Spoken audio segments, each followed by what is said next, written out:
અને નમસ્કાર. શરૂઆત થઈ ગઈ છે દેશમાં રાજનીતિના એટલે કે લોકશાહીના સૌથી મોટા પર્વની. એ મહાપર્વ જે ધીરે ધીરે બદલાઈ રહ્યું છે મહાસંગ્રામમાં. એ મહાસંગ્રામ જેમાં લોકો અપેક્ષાઓ અને આકાંક્ષાઓ સાથે જતા હોય છે અને છતાં બદલામાં એમને જે મુદ્દાઓની અપેક્ષા હોય છે એ ક્યારેય નથી ચર્ચાતા. 18 રાજ્ય, 2 કેન્દ્રશાસિત પ્રદેશ, 91 બેઠક, કેટલાય દિગ્ગજો મેદાનમાં અને હવે એમનું ભાવિ ઈવીએમમાં કેદ. સંપૂર્ણ વિશ્લેષણ સાથે કરીશું ચર્ચાની શરૂઆત. સ્ટુડિયોમાં ઉપસ્થિત છે ભાવનાબેન દવે, ભારતીય જનતા પાર્ટીના નેતા છે, પરિમલ ત્રિવેદી અને પ્રશાંત ગઢવી, રાજકીય વિશ્લેષક પણ જોડાયા છે, કોંગ્રેસના નેતા પણ આપણી સાથે જોડાશે. અનેક મુદ્દાઓ છે, સીધો મુકાબલો છે ને એટલે જ ચર્ચા કરવી છે. અને શરૂઆત ભાવનાબેન દવે એ સવાલ સાથે, અને પહેલા 1 મિનિટથી શરૂઆત, જેથી સાતત્યતા જળવાય આખી ચર્ચાની. ભલે કોંગ્રેસના નેતા હમણાં જોડાયા નથી. પ્રશ્ન, કયા મુદ્દાઓના આધારે તમને લાગે છે કે ચૂંટણીમાં લોકોએ મતદાન કર્યું હશે અને આ 91 બેઠક પરથી શું અપેક્ષા, કયા મુદ્દાના આધારે અપેક્ષા? અમારો મુદ્દો બહુ સ્પષ્ટ જ છે અને એ મુદ્દો છે સૌનો સાથ, સૌનો વિકાસ. એટલે વિકાસના મુદ્દા ઉપર જ અમે આગળ વધી રહ્યા છીએ. અને બીજું જો કહીએ તો દેશની સુરક્ષા. આ જે મુદ્દાઓ છે કે જે ખૂબ જરૂરી છે, કારણ કે દેશનો સુરક્ષા હોય તો જ એનો વિકાસ થાય, અને વિકાસ થાય તો જ આઝાદીના એમ કે સ્વરાજ મળ્યા પછી સુશાસન જોઈએ, એ સુશાસન પછી જ આવી શકે. અને એટલા માટે જ આ દેશને ભારતીય જનતા પાર્ટી સુશાસન આપવા માટે કટિબદ્ધ છે અને એ કામ 14 થી 19 સુધી માનનીય મોદીજીએ કર્યું છે. અને એટલા કારણે એ પરિણામ સ્વરૂપ આજે જનતા થમ્પિંગ મેજોરિટીથી પ્રધાનમંત્રીને ફરી નરેન્દ્રભાઈને પ્રધાનમંત્રી બનાવવાના છે. ઓકે. અને પ્રશાંતભાઈ, પ્રશ્ન એની સાથે આવવું છે કે એમણે જે વાત કરી કે વિકાસનો મુદ્દો છે, સુશાસનનો મુદ્દો છે, આખી જે અત્યાર સુધીના ભાષણો રહ્યા હતા, રેલીઓ રહી હતી, આ 91 બેઠક પર તમને ક્યાંય આ મુદ્દો દેખાયો? દેવાંશીબેન, હું 2 દિવસ પહેલા બી એક ચર્ચામાં હતો, એટલે એમણે મને એવો જ સવાલ પૂછ્યો આપની જેમ સરસ, કે નરેન્દ્ર મોદીએ પ્રચંડ પ્રચાર કરી અને અલગ અલગ વાત ગણાવી. એટલે હું આમ ખુશ થઈ ગયો. એટલે મારે પૂછવાનું થયું કે કયા કયા મુદ્દા હતા, મને કહો તો મને બોલવાની ખબર પડે. કારણ કે છેલ્લા 2-4 મહિનાથી જોઉં છું 2 જ વસ્તુની વાત છે, રાષ્ટ્રવાદ અને આતંકવાદ. એ સિવાય કોઈ વાત થતી નથી. એટલે જો કદાચ ત્રીજો કોઈ મુદ્દો હોય ને મારાથી મિસ આઉટ થઈ ગયો હોય તો બધા ભેગા થઈને મને કહેજો, એટલે હું એની પણ ક્યાંક પુષ્ટિ કરીને વાત કરીશ. કારણ કે આના સિવાય મને કંઈ સંભળાતું નથી. એમાં પણ દુઃખ એ થાય છે, ભાવનાબેન મને માફ કરજો, કે જ્યારે માનનીય પ્રધાનમંત્રી નરેન્દ્રભાઈ મોદીને રાષ્ટ્રવાદ, આતંકવાદ એના નામે એટલે વોટ માંગવો પડ્યો છે, શહીદોના નામે વોટ માંગવો પડ્યો છે, બહુ દુઃખદ ઘટના કહેવાય. આ મને બહુ દુઃખ થાય છે 2 દિવસથી કે સાહેબે આવું કરવું પડ્યું. એથી પણ વિશેષ આજે સાહેબના મિત્ર, એટલે મિત્ર કહેવાય કે નહીં, મારે પૂછવું પડશે કોઈકને, કે ઇમરાન ખાનને અને ભારતને, કાં તો ઇમરાન ખાનને અને પ્રધાનમંત્રી સાહેબના જે કંઈ સારા સંબંધો, એમણે એવું સ્ટેટમેન્ટ આપ્યું કે ભાજપ ભારતમાં જો આવશે તો કાશ્મીરના મુદ્દે સમાધાન થશે. હવે 1 સેકન્ડ માટે વિચાર કરો, ભૂલથી ઇમરાન ખાને એવું કહી દીધું હોત કે ભારતમાં યુપીએની કે કોંગ્રેસની સરકાર આવે તો કદાચ કંઈક વાટાઘાટો થાય તો શું હાલત થઈ હોત. એ વસ્તુ વિચારું છું કે તો શું થઈ શક્યું હોત. એવી જ રીતે આખી આ ઘટના તમે જુઓ તો બધી જગ્યાએ જ્યાં કઈ હોય છે માત્ર શહીદોના નામે વોટ માંગવાના. 5 વર્ષમાં તમે ઘણા કામ કર્યા છે સાહેબ, ઘણા કામ કર્યા છે. એક કામની કોઈ પુષ્ટિ કરી અને કામની વાતો ક્યાંય આવતી નથી કે ભાઈ અમે આટલી યોજના બહાર પાડવાનો પ્રયત્ન કર્યો, ખેડૂતોના મુદ્દે અમે આ કરવાનો પ્રયત્ન કર્યો, કદાચ ક્યાંક ચૂકી ગયા આવીશું તો પૂરો નહીં થયો હોય. એ જ રીતે હેલ્થમાં અમે આજે આશાની વાત કરીએ તો આ હેલ્થમાં આયુષ્યમાન યોજના, મા કાર્ડ ગુજરાતની અંદર, તો આ કરવાનો પ્રયત્ન કર્યો, એમાં આટલી ત્રુટી રહી ગઈ છે કારણ કે 5 વર્ષ ઓછા પડે. એમ આવી કંઈક વાત જો કરી હોત તો પ્રજા પણ કન્વિન્સ થાય કે ભાઈ કયા આધારે અમારે વોટ કરવા જવાનો છે. પણ માત્ર રાષ્ટ્રવાદ, માત્ર આતંકવાદ. એટલે આ ચૂંટણી મને એવું લાગે છે, આ ચૂંટણીનો એક મુદ્દો જે અત્યારે નવો ઉભો થયો છે આતંકવાદના નામનો, એ હવે 2024 નો નવો મુદ્દો શોધી રહી છે, આનાથી ઉપર, આનાથી આગળ જઈને. એટલે આ બધું જોતા એવું લાગે છે કે કોઈ પણ પક્ષ, આજે કોંગ્રેસ પાસે ક્યાં મુદ્દો છે, એ માત્ર ભાજપ અને રાફેલ, ભાજપ અને રાફેલ. આ નરેન્દ્ર મોદીએ દેશને બરબાદ કરી નાખ્યો છે અને રાફેલમાં ગાફેલ કર્યું છે. આ સિવાય એમની પાસે પણ ક્યાં મુદ્દા છે? એમણે પણ કહેવું જોઈએ ને કે ભાઈ અમે આ લઈને આવીશું, સત્તા પર નથી આવ્યા તો આ 5 વર્ષનું મનોમંથન અને અમારું હોમવર્ક, આ અમે ભારતમાં પરિભ્રમણ કરી અને અમે આટલી વસ્તુ એનાલિસિસ કરી છે કે આ વસ્તુ દેશની જનતાને જરૂર છે. તો આ કોંગ્રેસ આપશે એવું માત્ર બીજેપી એ એનાલિસ્ટ છે ને એટલા માટે. હા, પ્રશાંતભાઈ, કિશનસિંહ આવ્યા છે, એમણે કમોન કહી દીધો છે એમનો શબ્દ, એટલે પહેલા એમની પાસે જાઓ. હું આવું, મારે આગળ જવું છે, તમે વચ્ચે આંગળી ઊંચી કરતા હતા, કંઈક કેવું છે તમારે? પ્રશાંતભાઈ, આઈ એમ સરપ્રાઇઝ કે તમારા જેવા ઇન્ટેલિજન્ટ વિશ્લેષક એમ કહે છે કે પ્રધાનમંત્રી એવી વાત નથી કે પ્રધાનમંત્રીએ હંમેશા આ દેશનું, આ દેશની સેનાનું, આ દેશના લોકોનું, આ દેશને 65 વર્ષથી પડતી મુશ્કેલીઓનું બધાનું નિરાકરણ લાવ્યા છે. પણ આ દેશ 65 વર્ષથી જે જજુમી રહ્યો હતો પોતાના સ્વાભિમાન માટે, અને એટલા માટે જ હું વારે ઘડીએ કહેતો આવ્યો છું કે આ દેશ અત્યારે પોતાના સ્વાભિમાનની લડાઈ લડી રહ્યો છે. આ ઇલેક્શન ભારતીય જનતા પાર્ટી નહીં, ભારતીય જનતા પાર્ટી વતી આ દેશની પ્રજા પોતાના સ્વાભિમાનની લડાઈ લડી રહી છે. અને પ્રધાનમંત્રીજી, જો ઇન્દિરાજીને માર દુર્ગા સ્વરૂપ બાંગ્લાદેશ માટે કહેવાતું હોય તો પ્રધાનમંત્રીજી આ દેશની સેનાના સન્માન માટે નવા યુવાનોને, નવા જે મતદારો થવાના છે એમને આહવાન કરે કે તમે આ સેનાનું જે લોકોએ અપમાન કર્યું છે એમની સામે મત આપજો. તેમાં કશું વિશ્લેષક તરીકે ક્યારેય કાઉન્ટર કોઈને કરતો નથી, વચ્ચે પડતો નથી. ઘણા સમયથી જોઉં છું કે હું કઈ બોલું એટલે ભાજપ વાળાને ખટકતું હોય છે. ખટક્યું નથી. મને તકલીફ એ હતી, આપ તો પરિસ્થિતિના જાણકાર છો. ભારતીય જનતા પાર્ટીએ એવું કઈ રહેવા જ નથી દીધું છેલ્લા 5 વર્ષમાં. ખાલી અમે ભ્રષ્ટાચારનો કોઈને ચાન્સ ના આપી શક્યા કે અમારી ઉપર ભ્રષ્ટાચારનો આક્ષેપ કરે. ઠીક છે, હું આવું. તમારી તો બાકી જ હતી 1 મિનિટ, આ તો વચ્ચે એક્સ્ટ્રા હતું. આપણે તમે હાથ ઊંચું કર્યું. પરિમલભાઈ, એ સવાલ સાથે આવવું છે કે 91 બેઠકો પર જ્યારે મતદાન થાય 2014ની સરખામણીએ જો આપણે વિશ્લેષણ કરવા જઈએ, તમને કયા મુદ્દાઓના આધારે મતદાન થતું દેખાય છે? અને મતદાનના આંકડા 60%ની આસપાસ જે આવ્યા છે એની પર તમે શું એનાલિસિસ કરશો? અને ખાસ ઉત્તર પ્રદેશની 8 અને બિહારની 12 બેઠકો પર.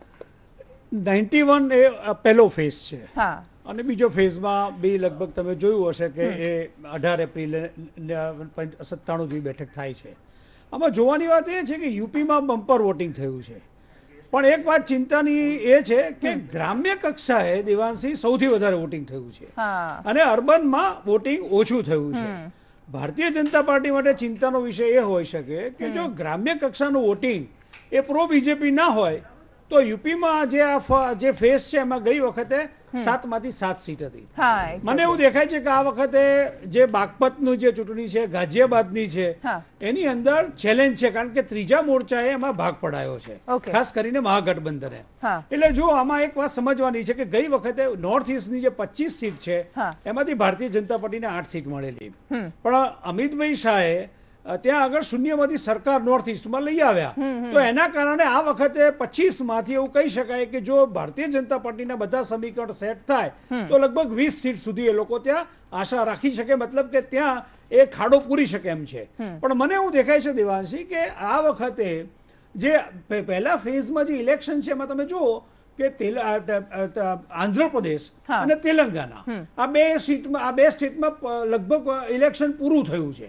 એટલે મતલબ કે ત્યાં 32 સીટ એવી છે કે જ્યાં આગળ ભારતીય જનતા પાર્ટીની હાજરી નહીવત છે. જો તમે 2014નો આંકડો જુઓ તો ભારતીય જનતા પાર્ટીએ લગભગ 35 જેવી સીટ આપી હતી 91માંથી, અને બાકીની બધી સીટો કોંગ્રેસ અને અધર્સ હતી.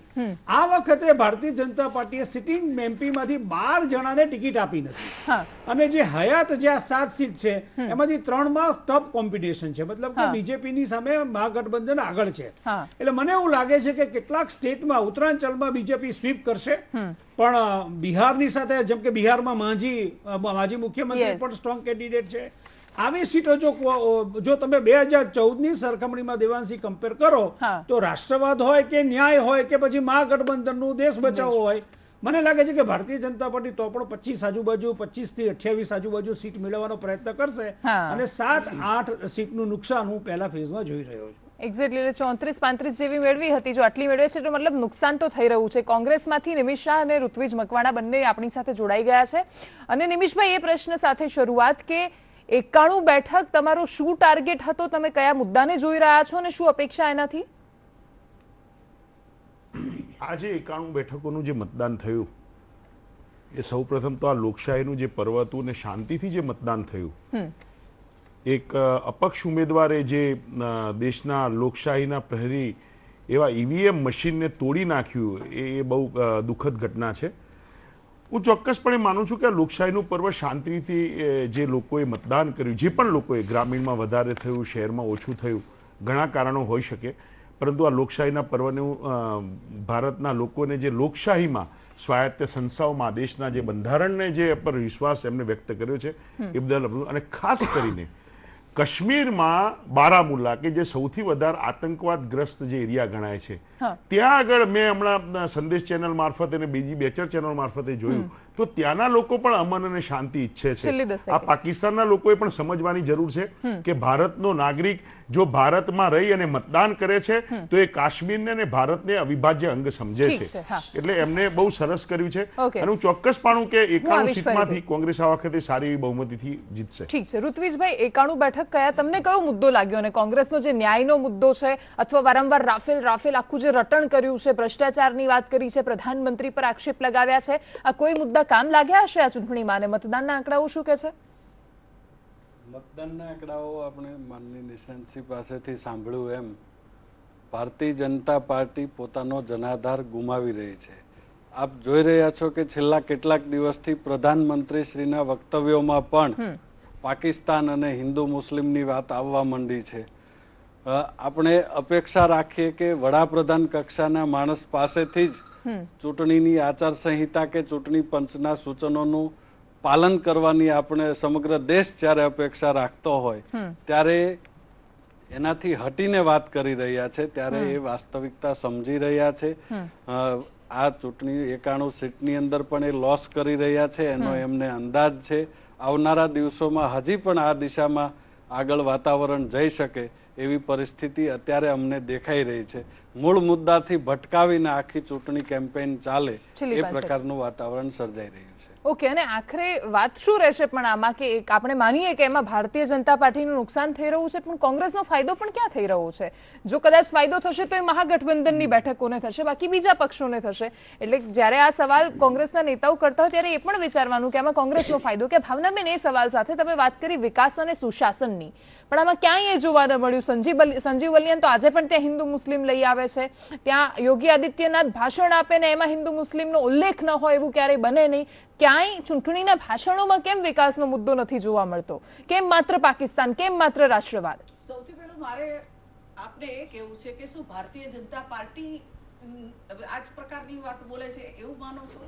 અન્ય પાર્ટીના જે કઈ સ્ટેટમેન્ટો છે એને પણ તમારે ધ્યાનમાં લેવા જોઈએ. હું આપને કહું કે સમાજવાદી અને બહુજન સમાજવાદી પાર્ટીએ જે ગઠબંધન કરેલું છે, હજી થોડા દિવસ પહેલા જ બેન માયાવતી કે એણે જાહેરમાં કહ્યું હતું કે મુસ્લિમો અમને મત આપે. એ જ રીતે હજી હમણાં જ વિધાનસભાની ચૂંટણીઓ ગઈ મધ્યપ્રદેશમાં. આપ જાણો છો કે મુખ્યમંત્રી બનેલા કમલનાથજીએ મીટિંગની અંદર કહ્યું હતું કે કદાચ માઇક ત્યાં નીકળી રહ્યો છે, ટેકનિકલ પ્રોબ્લેમ છે, હું આવું તમારી પાસે ચેક કરી લેશે. પણ કિશનસિંહ, એ જ સવાલ સાથે કે કેમ આ બધા મુદ્દાઓ ગાયબ જોવા મળી રહ્યા છે અત્યારે? તમે વાત કરો તો માત્ર રાષ્ટ્રવાદ, પાકિસ્તાન, આ બધા આતંકવાદના સિવાય કોઈ મુદ્દાઓ ન હોય લોકોને જે સામાન્ય સ્પર્શે છે એવા. દેવાંશી, એટલા માટે વાત કરવી પડે છે કે બાકીના મુદ્દાઓની ચર્ચા દેશભરની મીડિયાએ, દેશભરના લોકોએ, ભારતીય જનતા પાર્ટીની એનડીએ સરકારે કરેલા કાર્યોની ચર્ચા થઈ જ છે. અને આપ મને એવું કહેતા હો તો મારી પાસે આખું લિસ્ટ રેડી છે 300 કરતા વધારે યોજનાઓનું. એટલે એ વારે ઘડી આપણે ચર્ચાઓ થઈ છે, પેનલો વચ્ચે ડિસ્કશન થયા છે, ભારતીય પ્રજા માનસપટમાં છે. પણ કે ભાષણોમાં એટલા માટે કે પ્રજાને ખબર જ છે કે એનડીએ સરકારે પોતાના સુશાસનમાં એક પણ ભ્રષ્ટાચારના આરોપ વગર શું કર્યું. રહી વાત પાકિસ્તાનની, હમણાં મારા મિત્ર કહેતા હતા કે પાકિસ્તાની ઇમરાન ખાને વડાપ્રધાને કીધું. યસ, કીધું હોઈ શકે, કારણ કે એમણે પણ ultimately end of the day Narendrabhai મોદીનું વડ પણ સ્વીકારવું પડ્યું છે. ભારતીય જનતા પાર્ટીની એનડીએ સરકારની નિર્ણય, ઈચ્છા શક્તિ, મજબૂત મનોબળ સ્વીકારવું પડ્યું છે. ભારતની એકતા અને અખંડિતતા સ્વીકારવી પડી છે. અને હવે એ પણ સ્વીકારવું પડ્યું છે કે ભારતને હવે તમે આંખ ઊંચી કરીને જોઈ નહીં શકો.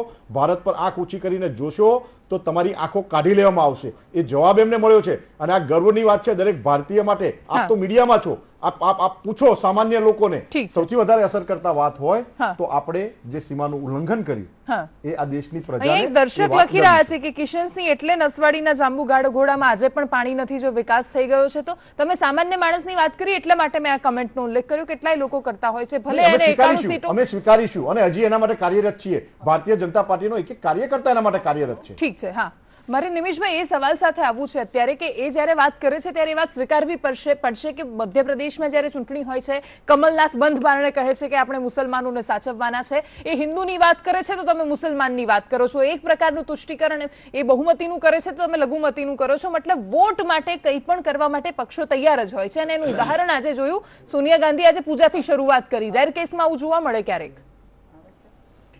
જો દેશનો કોઈ પણ નાગરિક એ કોઈ પણ ધર્મ પાળી શકે છે અને કોઈ પણની પૂજા કરી શકે છે અને એમાં કંઈ ખોટું સમજતો નથી. હિન્દુ મુસ્લિમની વાત હોય તો ભારતીય જનતા પાર્ટી દરેક વખતે અમે ક્યારેય હિન્દુ વિરોધી હતા નહીં, હિન્દુ વિરોધી છીએ પણ નહીં. હું હિન્દુ છું, મને હિન્દુ હોવાનો ગૌરવ છે જેટલો ભારતીય હોવાનો ગૌરવ છે. પણ એમાં મારો વિરોધ કોઈ મુસ્લિમ સામે નથી. ભારતીય જનતા પાર્ટીને પર્ટિક્યુલર ગમે ત્યારે પહેલા એમના માટે સામ્યવાદીઓ દુશ્મન હતા, પછી ખ્રિસ્તીઓ દુશ્મન થયા, પછી એ લોકો દેશદ્રોહીઓ તરીકે મુસ્લિમોને ગણે છે. હમણાંનું તો એમ કે કોંગ્રેસના લોકો એમને દેશદ્રોહીઓ ગણ્યા છે. ભારતીય જનતા પાર્ટીમાં અને ચોક્કસપણે આ ભારતીય જનતા પાર્ટીનો ચહેરો હું માનું ત્યાં સુધી નરેન્દ્ર મોદી જ્યારથી ભારતીય જનતા પાર્ટીમાં એક સુકાન પદ દેશનું અને અમિત શાહ ત્યારનો આ એક ચહેરો એમનો બદલાઈ રહ્યો છે. એ લોકો એમની વ્યક્તિગત કોઈ પણ માણસ ઉણપની વાત કરે તો એ સાખી લેવાની એમની તૈયારી નથી. એટલે સ્વાયત્ત સંસ્થાઓને જ્યારે આની પહેલા ક્યારે પૂજા કરીને પોતાનું નામાંકન ભરવા ગયા? તમે થોડું તો પ્રેક્ટિકલી વિચારો. હું ચોક્કસપણે કહું. અને સાથે રાહુલ ગાંધીનો જ્યારે રોડ શો યોજાયો, લોકો એવું કહ્યું કે હવે રાહુલ જે કોંગ્રેસના કયા આગલા પ્રમુખ હશે એ પણ રેલીમાં દેખાઈ ગયા. બેન, એવું છે કે પરિવાર હોય એ તો પરિવાર લઈને આવે, બરાબર છે. એટલે એમાં પરિવાર જોડાય અને દરેક વસ્તુમાં પરિવાર તો આપણી સાથે જ હોવો જોઈએ. જો પરિવાર આપણી સાથે ના હોય તો કોઈ પણ આપણે હાંસલ કરેલા લક્ષ્યો એ બાજુ પર છે. બેન, હું એક તમે કહો છો એનાથી હું બીજી વાત કરું છું. નરેન્દ્રભાઈ જ્યારે વડાપ્રધાન બન્યા ત્યારે હીરાબાને પગે લાગવા ગયા હતા. ખૂબ સારી વાત છે. દેશના કોઈ પણ પ્રધાનમંત્રી, તો તમે એમ માનો છો કે આજ સુધી કોઈ એમની માતાશ્રીને આશીર્વાદ લેવા નહીં ગયા હોય? કોઈ પણ માણસે પોતાના પિતાને કે માતાને પગે લાગવા નહીં ગયા હોય? ઠીક છે. અરે બેન, આ બિલકુલ પ્રદર્શન થઈ રહ્યું છે. અને કોંગ્રેસના પણ લોકો, જે પણ લોકો હતા એ અત્યાર સુધીમાં ઇન્દિરા ગાંધી નાથદ્વારા ગયેલા છે, એ અહીં સોમનાથ પણ આવેલા છે, દ્વારકા પણ ગયેલા છે. એટલે હવે મીડિયા સક્ષમ થઈ ગયું છે, બધું બતાવે છે, દેખાઈ રહ્યું છે. એટલે એમાં કઈ હું દંભ નથી માનતો. ઓકે ઋત્વિજભાઈ, પ્રશ્ન એ રહેશે કે અત્યાર સુધી તમે જ્યારે પ્રધાનમંત્રી પર આક્ષેપ કર્યા, મોટા ભાગે ઉલટું જ પડ્યું છે બધું. જ્યારે મોતના સોદાગર કહેવામાં આવે છે, ચાયવાલા કહેવામાં આવે છે, બધું ઉલટું આવીને પડે છે. આ વખતે ચોકીદાર ઉલટું પડતું દેખાય છે તમને? ના, બિલકુલ નહીં. કેટલીક જગ્યાએ એ લોકો સફળ થતા હોય એવું બને, કારણ કે ધીમે ધીમે સોશિયલ મીડિયા અને મીડિયાના માધ્યમથી લોકોની સમીક્ષા કરવાની જે ક્ષમતા હોય એ ધીમે ધીમે એના ઉપર વાર કરવાનો પ્રયાસ અત્યારે થઈ રહ્યો હોય એવા પ્રકારનું વાતાવરણ છે. જો ખરેખર એવું ન હોત તો ઉજ્જવલા યોજના છે, સ્વચ્છ ભારત યોજના છે, કે સ્કિલ ઇન્ડિયા છે, કે પ્રધાનમંત્રી ફસલ વીમા યોજના છે, એની સમીક્ષાઓ કરીને કે એની સફળતાની વાત લઈને ભારતીય જનતા પાર્ટી પાક વીમા માટે આંદોલન કર્યું, શું મળ્યું સાહેબ? પાક વીમા માટે આંદોલન કર્યું, કઈ મળ્યું? અને અત્યારે અચાનક ચૂંટણીના સમય કર્યું, કદાચ એવું નથી લાગતું પહેલેથી ઉપાડવા જેવો હતો મુદ્દો? નહીં, આ અમારો મુદ્દો જે છે એ પહેલાથી જ ઉપાડેલો છે. 6/5/2018 થી આ પ્રશ્ન માટે હું લડતો આવ્યો છું. પરંતુ સરકારે વીમાની જાહેરાત અત્યારે કરી છે તો એનો હિસાબ પણ અત્યારે જ માંગવાનો હોય. જો એ સરકાર એ આંકડા જાહેર કરે અથવા એની ગાઈડલાઈન મુજબની વાત રજૂ કરે તો એની અંદર ખૂબ જ મોટું સ્કેમ બહાર આવી શકે એવું છે. કદાચ શક્ય છે કે રફેલ કરતા પણ મોટું સ્કેમ હોઈ શકે. ઓકે, હા કિશનસિંહ, આવું તમારી પાસે, પણ એને પહેલા ભાવનાબેનનો જવાબ બાકી. હા, પ્રશ્ન આપનો. પ્રશ્ન જે પહેલા પૂછ્યો હતો કે આ મુદ્દાઓ ક્યાં ગાયબ છે? પાકિસ્તાન, આતંકવાદ બધા આવી જાય છે તો? હા, માઇકની ગડબડને કારણે મારો અવાજ ના પહોંચી શક્યો. ખાસ તો મારે કહેવું છે કે માત્ર ભારતીય જનતા પાર્ટી જ આ વિષયને લઈને આગળ આવે છે એવું તમે માનો છો? તમે જુઓ છો કે ઘણા બધા આ રીતના જે કઈ સ્ટેટમેન્ટ્સ છે એ અન્ય પાર્ટી દ્વારા થયેલા જ છે. અને બીજું, આજે એ આક્ષેપ કરવામાં આવે છે કે વિકાસના મુદ્દા ક્યાં છે. મારે સ્પષ્ટ જણાવવું છે કે જો વિકાસના મુદ્દા મારે અહીંયા રજૂ કરવાના હોય તો આપ જાણો છો કે 2 કરોડ આવાસ બનાવ્યા છે, શૌચાલયો બનાવ્યા છે, ઉજ્જવલા યોજના દ્વારા મહિલાઓને આપ્યા છે, ગેસ કનેક્શનો આપ્યા છે, જનધન યોજના દ્વારા વચેટિયાઓને અમે કાઢી મૂક્યા છે. અને એ જ રીતે ભ્રષ્ટાચારને દૂર કરવા માટે સીટની સ્થાપના કરી. આજે તમે જુઓ તો ડિમોનેટાઇઝેશન કર્યું અને એ જ રીતે જીએસટી લાવ્યા છે. અને એના કારણે 3.5 લાખ જેટલી સેલ કંપનીઓ બંધ છે. આજે ટેક્સ પેયરોની સંખ્યા વધી છે 1.5 લાખ કરોડ ગણી. એટલે કહેવાનો મતલબ છે કે વિકાસના કામોને જ આધારે અમે ચૂંટણી લડીએ છીએ. અમે કોઈ જાતિવાદ, જ્ઞાતિવાદ કે ધર્મવાદ નથી કરતા. અમને આ ફરજ પ્રધાનમંત્રીને એટલા માટે પડી. આજે આપ કહો છો કે દેશની રક્ષાની વાતો કરે છે પ્રધાનમંત્રી, તો એ એટલા માટે પડી કે 10 દિવસ પહેલા કોંગ્રેસનો જે ઢંઢેરો બહાર પડ્યો અને જે સર્જિકલ સ્ટ્રાઇક અને એર સ્ટ્રાઇક થઈ, આ બંને માટે પુરાવા માંગે છે. ભારતીય જનતા પાર્ટીએ ભૂતકાળમાં આવું ક્યારે કર્યું નથી. અને મને કહેવા દો, મારો વારો આવ્યો, આ પહેલી વાર આવ્યો છે, એટલે હું ચોક્કસ કહીશ કે કોંગ્રેસના ઢંઢેરાની અંદર 370 ની કલમ 35 છે. જો અમે આવીશું તો દૂર કરીશું. એનો મતલબ શું છે? આતંકવાદીનું સૃષ્ટિકરણ. પ્લીઝ તમે વચ્ચે ના બોલો. હું તમારી વચ્ચે બિલકુલ પણ ખોટું શું કામ બોલો? દર્શકોને શું કામ ગેરમાર્ગે દોરો છો? ટીવીના માધ્યમથી 370 ની કલમ અને 35 છે, એનો કોઈ ઉલ્લેખ નથી. ખોટી વાત નહીં કરશો બેન તમે. એટલું જ નહીં, ખોટી વાત ના કરશો તમે. ખોટી વાત દર્શકોને ખોટી વાતો કરી રહ્યા છો. 370 ની કલમ દૂર કરવાની, 35 દૂર કરવાની કોઈ વાત. સૈનિકોનું અરે બેન, 124 એની વાત છે. તમે લોકોને ગેરમાર્ગે ના દોરો. તમે લોકોને ગેરમાર્ગે ના દોરો. સદંતર જૂઠું બોલી રહ્યા છો. ટીવી મારફતે તમે ગુજરાતની પ્રજાને મૂર્ખ બનાવો છો. ગુજરાતની પ્રજાને તમે ગેરમાર્ગે દોરી રહ્યા છો. નિમેશભાઈ, એક મિનિટ. ઠીક છે નિમેશભાઈ, જૂઠું બોલો છો. ઠીક છે. ઓકે. ઠીક છે. અરે હું તમને વાત કરું. તમે રાહુલ ગાંધીએ ચોકીદાર ચોરે એ રીતે ઠીક છે. ઓકે, એક મિનિટ. નિમેશભાઈ, એક મિનિટ.